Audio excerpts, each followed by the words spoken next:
দেখুন আমি আজকে আবার চলে এসেছি। আপনারা সবাই ভালো আছেন তো? দেখুন এই যে রুই মাছ কেটে ধুয়ে নিয়ে এসেছি।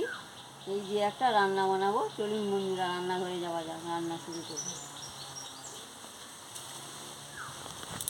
বন্ধুরা এবার আমি মাছের নুন হলুদটা মাখিয়ে নিচ্ছি। দেখুন বন্ধুরা,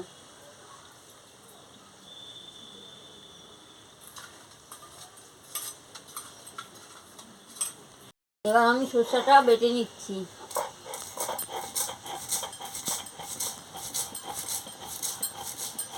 এবার আমার সরষেটা বাটা হয়ে গেছে, আমি তুলে নিচ্ছি। এবার উনুনটা ধরে গেছে, কড়াটা বসিয়ে দিচ্ছি। এবারে কড়া গরম হয়ে গেছে, আমি তেলটা দিয়ে দিচ্ছি। তেল গরম হয়ে গেছে, আমি মাছটা দিয়ে দিচ্ছি।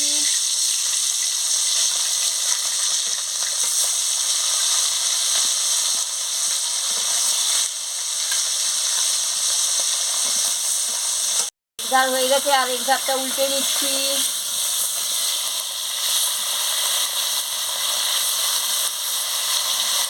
লঙ্কাটা দিয়ে দিচ্ছি, পাঁচ ফোড়নটা দিয়ে দিচ্ছি,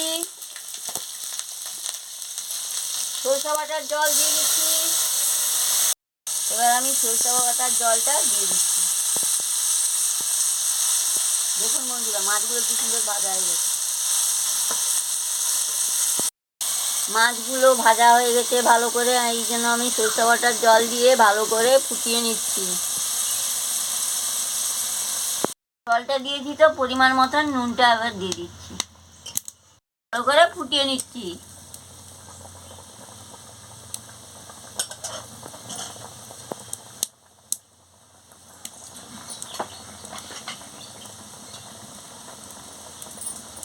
দেখুন বন্ধুরা এবার আমি এই যে গোড়া লেবুটাকে কেটে নিচ্ছি, দিয়ে এইভাবে চিপড়ে নিচ্ছি। দেখুন রসটা বের করে নিচ্ছি।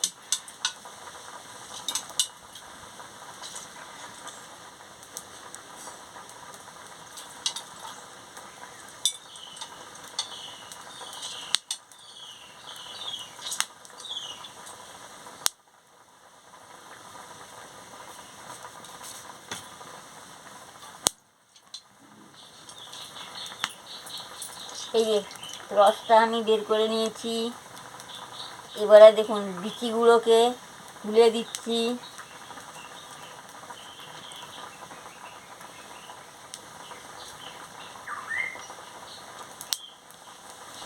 এবার আমি রুই মাছের সঙ্গে ওই লেবু রসটা দিয়ে দিচ্ছি।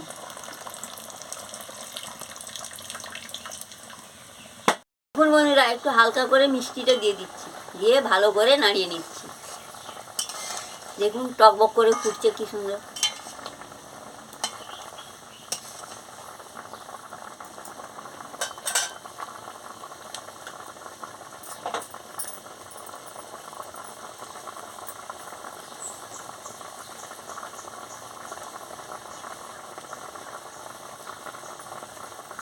রংটা কি সুন্দর বেরিয়ে গেছে, টকবক করে ফুটছে, গন্ধটা ভালো বেরিয়েছে। দেখুন বন্ধুরা এবার আমার হয়ে গেছে, আমি নামিয়ে নিচ্ছি।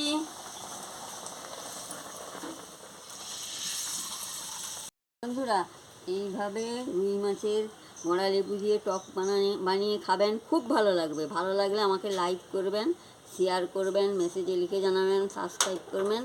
কালকে আমি ফিরে আসছি। বন্ধুরা বোনরা সাবস্ক্রাইবটা তাড়াতাড়ি করে দিন, আর 200টা সাবস্ক্রাইব তাড়াতাড়ি করে দিন। কম মশলা দিয়ে আমি রান্না করেছি, এইভাবে রান্না করে খাবেন, খুব ভালো লাগবে। বোনরা আমাকে মেসেজে লিখে পাঠান, আমার মেসেজে লিখে পাঠাচ্ছে না, আমার ভালো লাগছে না, মন ভালো লাগছে না। কেমন আমি রান্না করছি জানালে তো আমাকে ভালো লাগবে, না জানালে আমার কেমন ভালো লাগছে না। আবার আমি ফিরে আসছি। দেখুন দারুণ।